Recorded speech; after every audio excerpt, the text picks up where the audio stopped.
Bom, alunos, é, como a gente viu na última aula, né, no último vídeo explicativo, justamente com relação a esse assunto que vocês estão com os cadernos de vocês, o caderno de atividade de história, falando justamente da vinda da família real para o Brasil.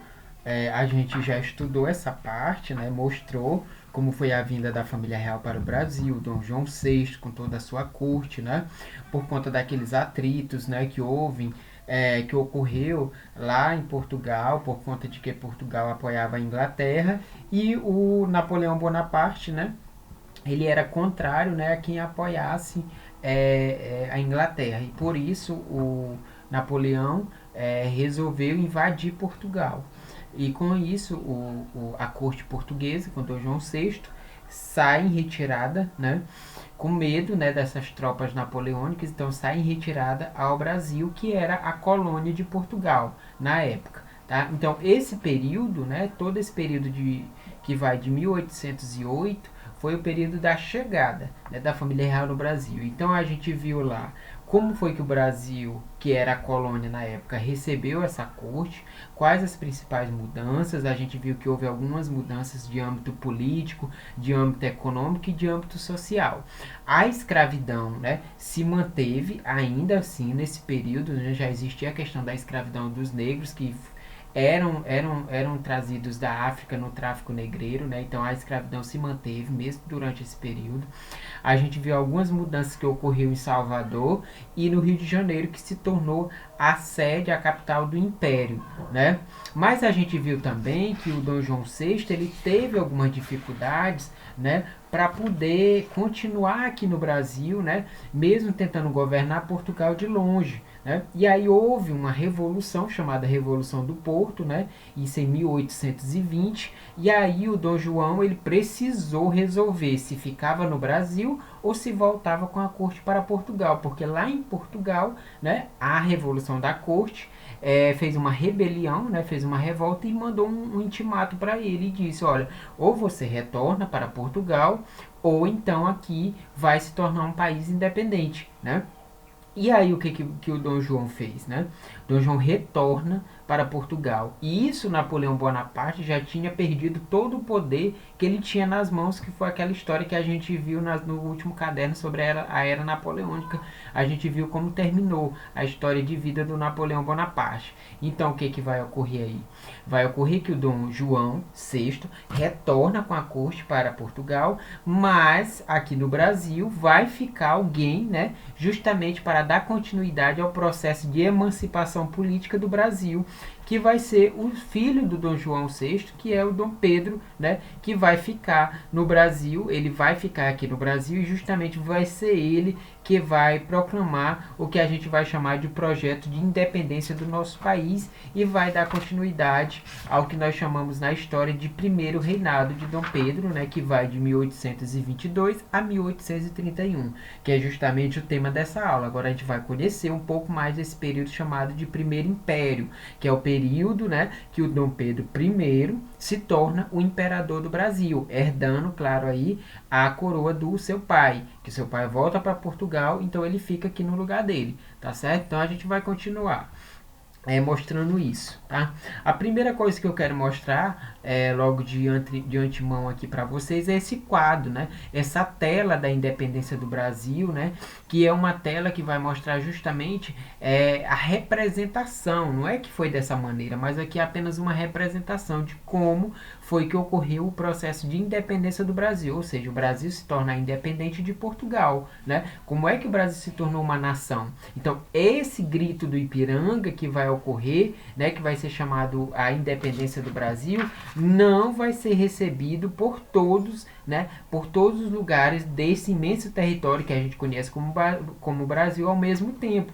Isso vai demorar bastante e quanto mais distante existiam os povoados, as províncias que nós chamamos de estados, mais difícil era a questão da adesão. A gente viu que, a gente conhece na história que a independência, o dia 7 de setembro, né, esse grito da independência do Brasil, não foi recebido por todos ao mesmo tempo, em todas as províncias, né, que eram os estados.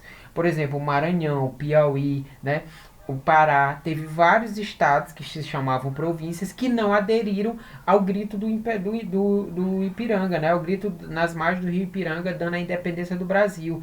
Teve ainda algumas províncias que quiseram continuar ainda ligadas a Portugal. E isso vai causar um conflito no início aí desse primeiro império, né?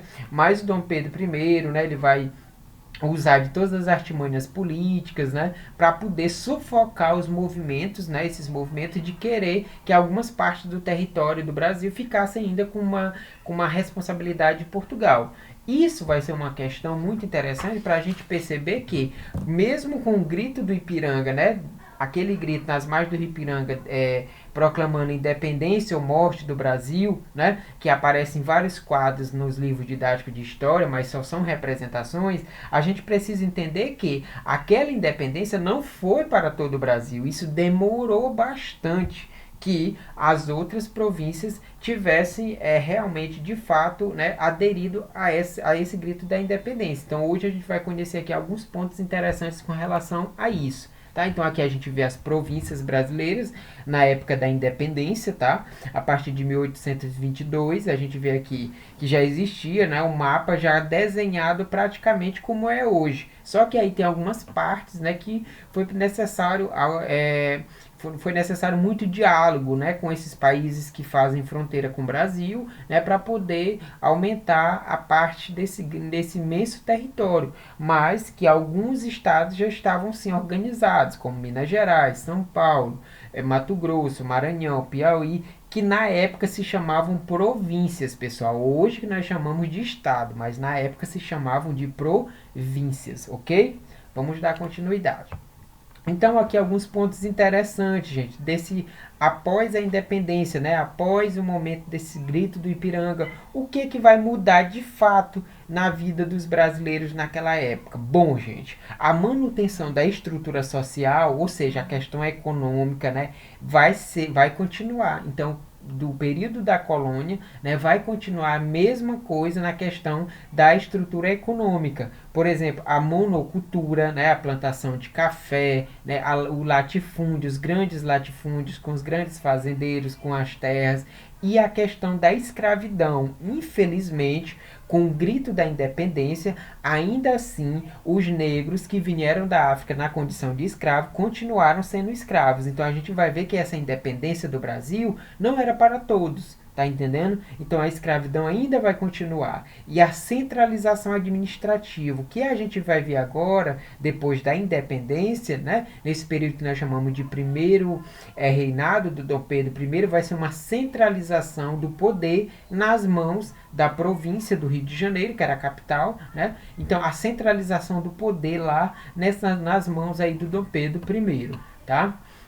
Nem tudo mudou, né? Como eu falei para vocês, nem tudo mudou. A monarquia se manteve. O que é a monarquia que nós entendemos aqui, gente? A monarquia é esse modelo, né? Esse modelo de governo aonde fica-se na mão de um rei, de um príncipe, de um imperador. Então aqui a gente vê que a monarquia se manteve, ou seja, o Dom João VI volta para Portugal com a corte dele, mas ele deixa aqui no Brasil o filho dele. Então é a continuação da monarquia. Então é um processo de independência que houve aqui no Brasil que praticamente não teve a presença do povo, né? O povo expressivamente mesmo querendo a independência, mas que essa independência veio das mãos das elites, dos políticos que estavam ali muito próximos do Dom Pedro, insistindo a ele para que ele realmente, de fato, fizesse a independência do Brasil, tá? O trabalho escravo permaneceu, como eu acabei de mostrar para vocês, de dizer isso para vocês. O tráfico de pessoas escravizadas da África para o Brasil também continuou. Então, que independência é essa, gente? Né? Então, esse 7 de setembro que a gente comemora, né, todos os anos, a gente precisa questionar algumas coisas e conhecer a história para entender. Então, o 7 de setembro é importante, sim, é importante, mas a gente precisa perceber algumas coisas que não mudaram, mesmo com o chamado grito da independência, né, com a independência do nosso país, tá? Essas lutas que eu falei para vocês da questão da independência, ou seja, teve alguns territórios pelo Brasil, né, por esse imenso território na época, que não aderiu logo, né, nos primeiros momentos do chamado Grito da Independência, né, do período da independência, a gente vai ver que nem todos aderiram realmente de fato, né, nem todas as províncias aderiram de fato à chamada independência. A gente vai ver que essa independência ela não foi aceita no país todo, né? Em várias províncias brasileiras, como Bahia, Piauí, Grã-Pará, né, Ceará, Maranhão e províncias cisplatinas, o povo pegou em armas para combater os militares fiéis a Portugal. Um exemplo é este que eu estou mostrando agora no slide, né? Justamente com relação às lutas pela consolidação da independência, que foi uma guerra que ocorreu no Piauí, na época a província do Piauí. Então, no Piauí, por exemplo, o governo pró-Portugal, ou seja, a favor de Portugal, reprimiu manifestações de apoio à emancipação do Brasil. Então, em 1823, os que apoiavam a independência entraram em combate com as tropas dos partidários de Portugal na chamada Batalha do Genipapo. Então, no Piauí, também ocorreu uma guerra pela independência, né? Que se iniciou quando a Câmara, tá? A Câmara de Parnaíba, Câmara dos Vereadores, na época de Parnaíba, a cidade do norte, a cidade aqui próximo da gente, né? Próximo de São Bernardo, né? A cidade de Parnaíba é uma cidade histórica, né? Então, a cidade que fica ao norte da província do Piauí, declarou-se favorável à independência. Então, lá em Parnaíba, né, a Câmara lá dos Vereadores declarou a independência. Por quê, gente? Porque lá em Parnaíba tinha um barão, né, um barão lá em Parnaíba, que ele era muito amigo do Dom Pedro I. Então, quando ele recebeu a notícia que Dom Pedro I tinha proclamado a independência do Brasil, ele tratou-se de se antecipar dentro da cidade de Parnaíba e disse, olha, vamos declarar a independência aqui. Vamos começar a declarar a independência dessa parte aqui. Então, quando as tropas, né, as tropas de Portugal, né, do governo português, que ainda estavam, né, no Piauí, quando o general português chamado Cunha Fidié, né, e suas tropas souberam, eles partiram de Oeiras, que era a antiga capital do Piauí, hoje é Teresina, mas a antiga era Oeiras, então eles partiram de Oeiras, né? Então, né, o capitão em direção a Parnaíba para sufocar o movimento de independência. Isso a gente não pode esquecer que na província também do Ceará já estava ocorrendo um movimento também por independência. Então, no Piauí, no Ceará, no Maranhão, o povo estava começando a se movimentar querendo a independência, né? Querendo seguir a independência. Então, esse povo, essas pessoas vão se unir numa chamada batalha, né, que vai ocorrer numa cidade do Piauí chamada Campo Maior, que é no interior do Piauí, e recebeu esse nome, gente, essa batalha do Genipapo, porque muitas mulheres trocaram suas joias por armas e também se encorajaram na guerra pela independência. E o nome dessa batalha é Batalha do Genipapo porque foi às margens de um riacho chamado Genipapo, que existe lá em Campo Maior. Então, quando as forças de Fidié estavam vindo para chegar em Parnaíba, né, então eles pararam no meio do caminho eles não conseguiram ultrapassar. Por quê? Porque primeiro eles foram até Parnaíba para sufocar o movimento. Quando eles sufocaram o movimento, eles souberam notícia que em Oeiras também estava crescendo um movimento de independência. Quando eles souberam disso, eles retornam. Aí foi justamente nesse retorno que bem na cidade de Campo Maior houve essa reação também, essa reação do povo de lá pela independência. Foi aí que houve as tropas portuguesas de Fidié, se bateram, se chocaram de frente com o povão. Então era o povão simples, lavradores, trabalhadores rurais, pescadores, cada um pegou em arma, qualquer tipo de arma, foice, né, machado, ou seja, os utensílios que eles usavam para trabalhar, eles pegaram esses utensílios e foram, né, para a guerra, né, para essa guerra. Só que o que vai acontecer, gente? É uma guerra que apesar de não terem conseguido vencer esta batalha, os piauienses enfraqueceram as tropas de Fidié. Então, mesmo o Fidié ganhando essa guerra da Batalha do Genipapo, ele vai se enfraquecer bastante, porque os soldados que estavam com ele, muitos vão morrer, mas a grande maioria de pessoas que vai morrer de fato vão ser os civis, né, as pessoas que estavam, os lavradores, pescadores, que não tinham armas, né, eles tinham só esses instrumentos de trabalho, um facão, uma foice, né, que essas armas que a gente conhece do dia a dia, que as pessoas pessoas usam para trabalhar na roça, né? Aliás, não é nem armas, utensílios, né? Objetos de trabalho, né? Uma foice, uma enxada, um machado, enfim, essas coisas. Então, a maioria que vai morrer vai ser essas pessoas que estavam com isso. Porque eles não tinham espingarda, não tinham espingardas, não tinham as armas adequadas para uma guerra. Então, essa guerra vai ficar marcada, né, por esse período da independência. Aqui no estado do Piauí, ao lado do Maranhão, envolvendo aí esses atores, né, dentro da história, tá bom? Então, isso é importante da gente entender, tá? Então, aí, né, na bandeira do Piauí, ainda hoje tem isso, porque foi no dia 13 de março de 1823, essa batalha do Genipapo, e aí conforme mostra a imagem, né, homens, vaqueiros, pescadores, lavradores, mulheres, né, cada um pegou suas armas, foice, facão, enxada, e foram para a luta. Lutar pelo quê? Lutar pela independência. Eles queriam se tornar independentes. Mas percebam que dentro das províncias existiam vários movimentos. Os movimentos que eram a favor da independência, daquele grito do Ipiranga, do Dom Pedro,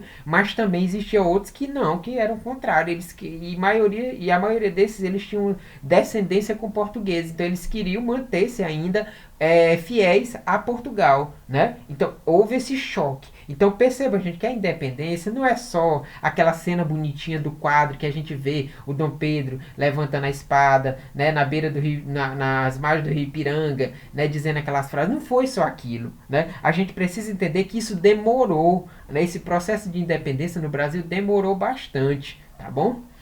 Então vamos lá. Aí falando agora dessa consolidação, né, dessa consolidação da independência, ele também, o Dom Pedro I, ele cria, né, uma constituição. O que é uma constituição, gente? A constituição é o livro das leis, é onde tem todas as leis que vão organizar, que vão reger, que vão controlar a nova nação, organizar essa nova nação chamada Brasil. Então todos os países democraticamente, hoje em dia, usam a Constituição, tem suas constituições, que são os livros das leis, o livro maior das leis soberanas, né? Ninguém está acima da lei, né? Da Constituição.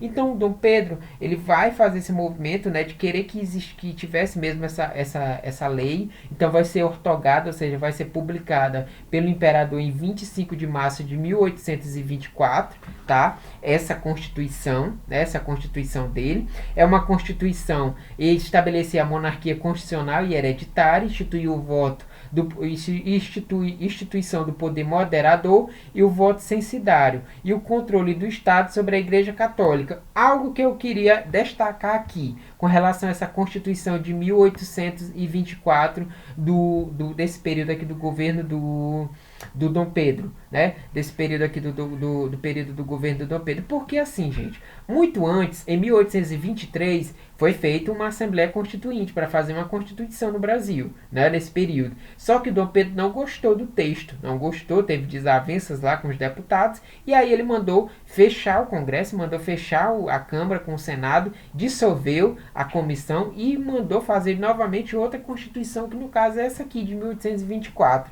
E essa Constituição, ela dava um poder chamado monarquia hereditária. O que é isso, professor? Monarquia hereditária é uma forma de governo em que o poder é exercido por um soberano e transmitido ao seu herdeiro. Ou seja, manter-se a monarquia. Ou seja, se o Dom Pedro I sair, alguém da família dele, algum filho dele, tem que ficar no lugar dele. E é isso que vai acontecer de fato mais à frente, que a gente vai conhecer na história, que é o chamado período do Dom Pedro II, né? Então, cria-se essa chamada monarquia hereditária, tá? Outra coisa que vai ser criada nesse período vai ser os três poderes. Lembra daqueles três poderes do iluminismo, né? Aquelas teorias do iluminismo?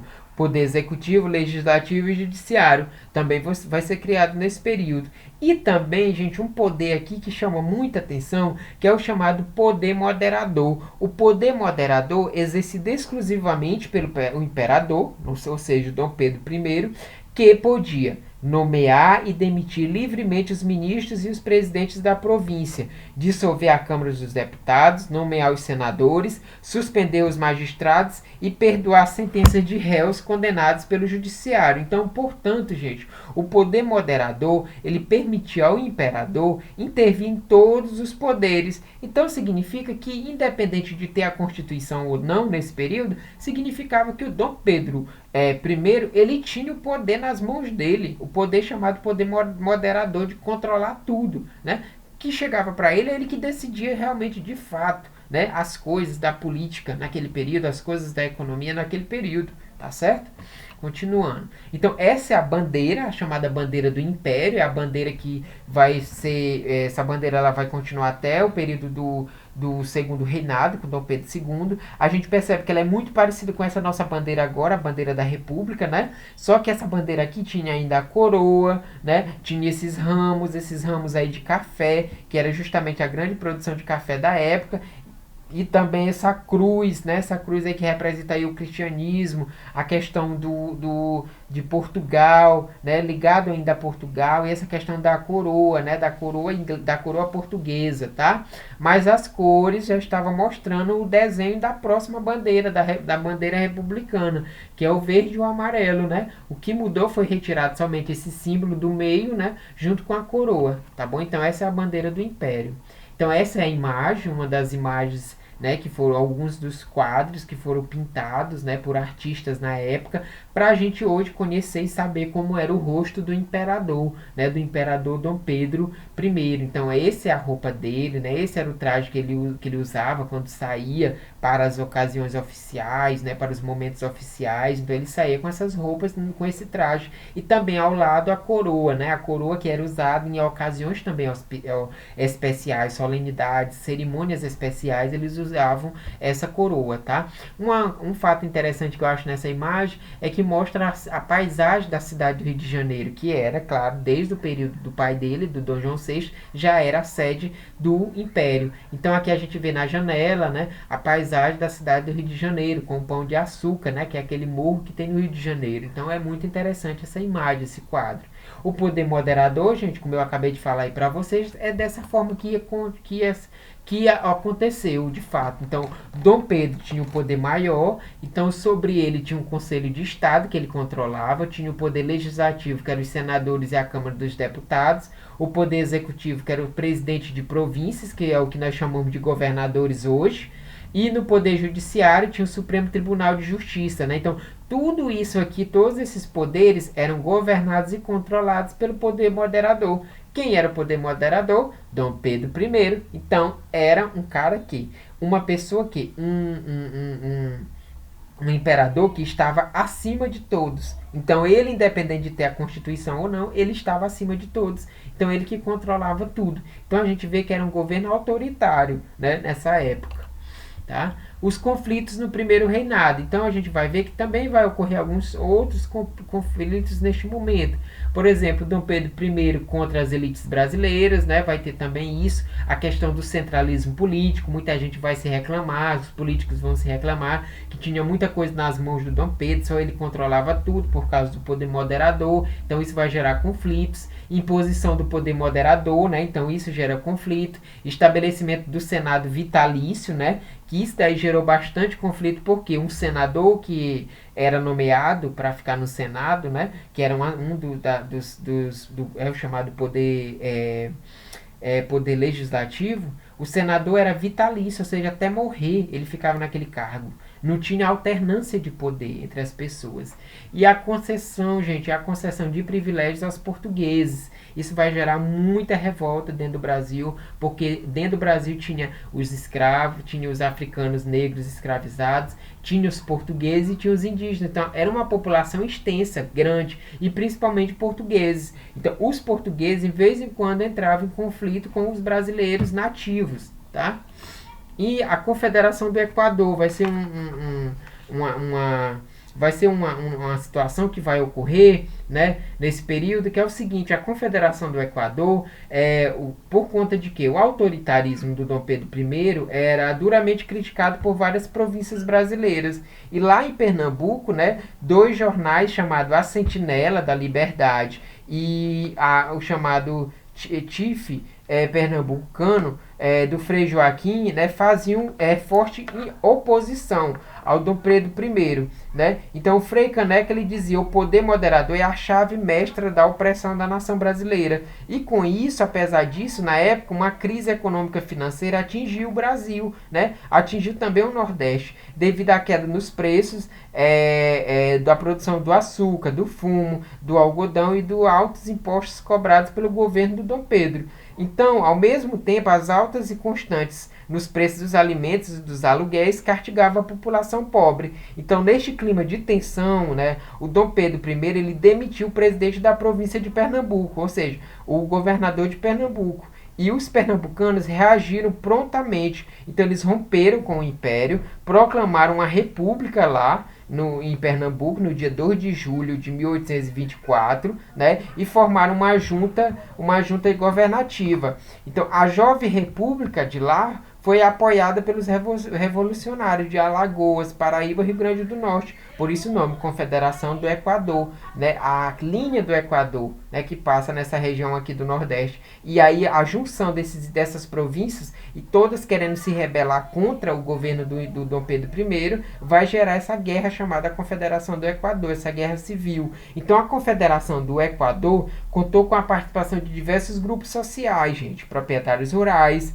comerciantes, homens e mulheres livres e pobres, tá? E também os escravizados, tá? Então, era um movimento de oposição ao autoritarismo de Dom Pedro, então é um movimento separatista e republicano, e sofreu violenta repressão por parte do Dom Pedro, das tropas, né, comandadas por ele. Então, os principais líderes eram o Frei Caneca e o Cipriano Barata. Tá? Mas esse movimento também, mesmo querendo ser independente, não querendo seguir, né, não querendo seguir o governo do Dom Pedro I, esse movimento ele vai ser sufocado, né? Ele vai ser sufocado, é uma rebelião que vai ser sufocado bastante, né? Vai ter muita resistência, mas vai ser um movimento que vai ser sufocado, mesmo depois, né, de várias batalhas, mas vai ser um movimento que vai ser sufocado, né?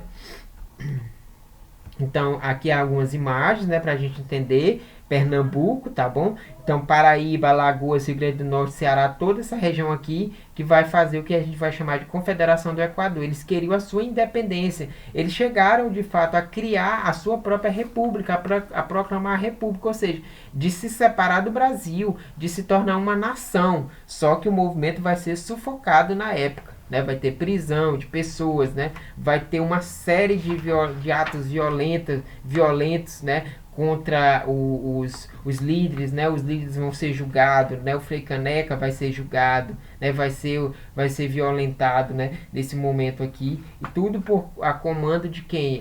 Quem que vai comandar tudo isso? O imperador Dom Pedro, porque ele não queria que as províncias, os estados se separassem, tivesse uma unidade, né? Mas a gente sabe, entende que essa unidade custou muito caro para o Brasil. Por quê? Educação, saúde, né? As coisas não eram para todo mundo nesse período. Era muito complicado, né? Era muito complicado. Então, o que acontecia no Rio de Janeiro nem sempre acontecia no Nordeste, nem sempre acontecia em Pernambuco. Entendeu, pessoal? Continuando, então. A abolição de Dom Pedro, né? Aliás, a abdicação de Dom Pedro, né? Vai ocorrer. Ele vai ficar cada vez mais impopular. Por quê?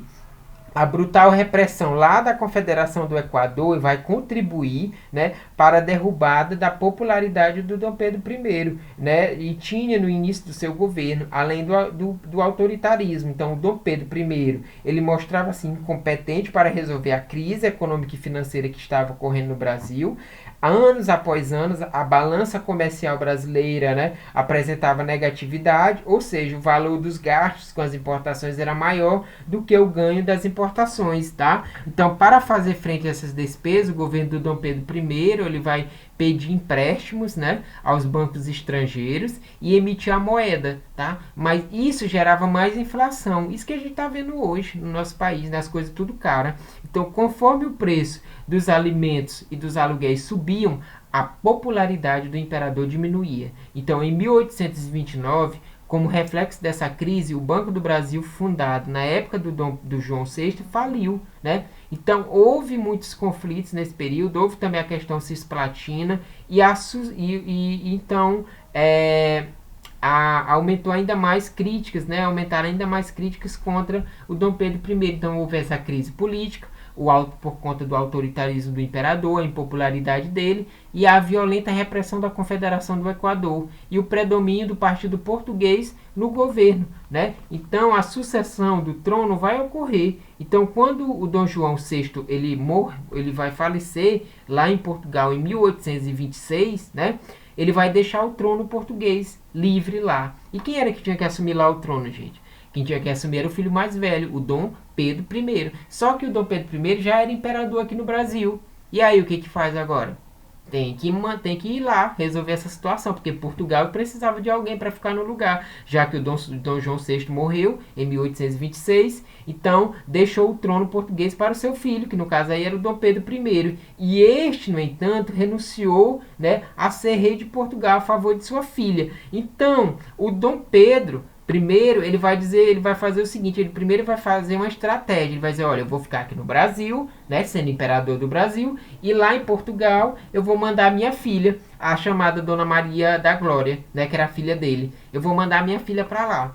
Só que o Dom Miguel, que era o irmão mais novo do Dom Pedro I, ele não gostou disso. Então ele deu um golpe e ele ocupou o trono da sobrinha, né, proclamando-se rei de Portugal. Quando Dom Pedro I soube disso, ele reagiu. Então, ele preparou-se militarmente para conquistar o trono português. Então, os políticos brasileiros o acusaram de estar mais interessado nos assuntos de Portugal do que com os assuntos do Brasil. E isso aumentou ainda mais a sua impopularidade. Então, o que, que vai acontecer, gente, com isso? Essa briga de família, né? Uma família de rei, uma família de monarquia, né? Então, as críticas ao governo do Dom Pedro, né, circulavam na imprensa. E um de seus principais críticos, o jornalista Libério Barato, acabou assinando em 1830 em São Paulo, né, acabou assassinado em 1830 em São Paulo. Né? Um jornalista que criticava muito Dom Pedro I acabou sendo assassinado em São Paulo em 1830. Então, com a sua morte, foi atribuído aos simpatizantes do imperador. E isso gerou protestos em todo o país, né? E sempre culpando, né, os simpatizantes do Dom Pedro I. Então, na volta da viagem, né, que fez às províncias, Dom Pedro I foi recebido no Rio de Janeiro pelos comerciantes portugueses, né, com grandes festas, né, e esta recepção calorosa deu origem às brigas de rua entre brasileiros e portugueses, né, que os portugueses queriam que o Dom Pedro I voltasse para Portugal, para assumir o trono, tá? E os brasileiros queriam que ele ficasse aqui no Brasil, no Império, tá? E aí, no meio dessa situação toda, né? Nessa crise toda, nessa situação difícil, né? Estava ocorrendo em Portugal e no Brasil, a crise, né? Impopularidade, o Dom Pedro I ele vai ser pressionado. Então, no dia 7 de abril de 1831, ele vai abdicar, ou seja, ele vai sair do trono, né, ele vai entregar o trono dele para o filho dele, para o outro filho dele, para o seu filho Dom Pedro de Alcântara, que o Dom Pedro de Alcântara, ele vai se tornar, mais à frente, ele vai se tornar o imperador no lugar do pai dele. Então, o Dom Pedro I volta para Portugal, ele vai abdicar aqui, então ele volta para Portugal para ficar lá no trono, porque se ele não fosse para lá, o Dom Miguel, que era irmão dele, ia ficar no trono e a filha dele, do Dom Pedro I, não ia assumir, tá? Deu para entender? Então, o que que acontece? O Dom Pedro volta para lá, para poder ficar no trono, né? E aqui no Brasil, ele deixa o filho dele, o Pedro de Alcântara, que a gente conhece como Dom Pedro II. Mas o Dom Pedro II tinha apenas 5 anos de idade, que passou a ser que passou a ser o regente do Brasil, o imperador do Brasil.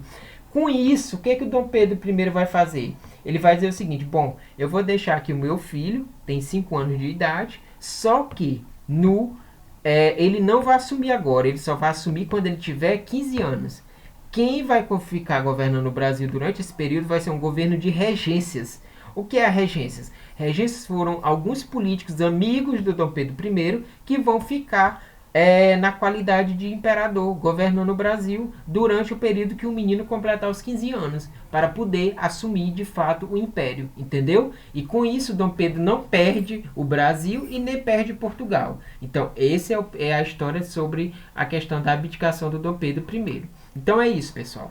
Com relação ao assunto do primeiro reinado, é isso que eu tenho a falar para vocês. Na próxima aula, aí sim que nós vamos conhecer esse período da regência, como foi esse período da regência até o período do chamado Segundo Império com o Dom Pedro II, ok? Eu espero que vocês tenham entendido a aula, tá bom? Essa aula é uma continuação do assunto que está no caderno de vocês, falando sobre a vinda da família real para o Brasil, tá? Então, na próxima aula a gente continua com esse assunto sobre o chamado Brasil Império, tá bom? Então, até lá. Tchau.